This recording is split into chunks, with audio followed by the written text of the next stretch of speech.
G'day. Don't force today's plan to fit with yesterday's or tomorrow's.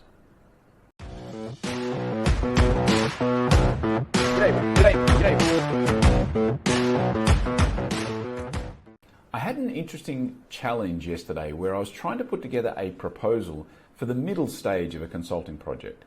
Now, the first stage had already been submitted.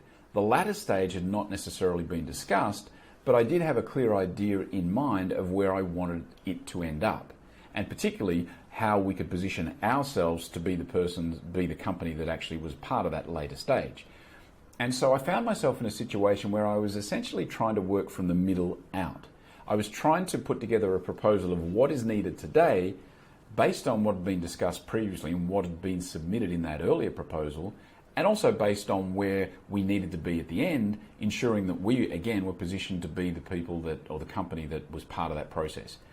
Logically, that makes perfect sense, but it didn't work. And the reason it didn't work is because I was too focused on yesterday and too focused on tomorrow, and I lost sight of what was needed today.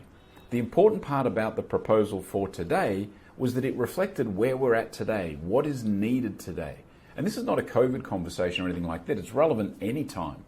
But it's often a challenge when you try to pay too much homage, if you like, to what was there before, and you try to position things too cleverly towards tomorrow, that you lose sight of what's really important today. And so when you're putting together plans for today, assume that today is day one. If you walked in the door today and it was a brand new day and you had what you had, regardless of what would have been discussed or planned or talked about in the past, this is where you're at today. This is today's situation. Regardless of what you think might happen tomorrow, there's a plan, that's nice, we'll try to get there, but today's plan is all about today. So don't put too much emphasis on yesterday's plan. Certainly don't put too much emphasis on tomorrow's plan. Try to focus on what you need today. And then you can go back and maybe see what was already discussed in the earlier proposal that is duplicated in this proposal, and then you could potentially start making a plan for tomorrow. But again, today's plan has to be focused on today. Don't put too much emphasis or too much reliance on yesterday or tomorrow. Make sense? Alrighty, that is it for today. I do thank you for your time, and I will be back again tomorrow. See ya.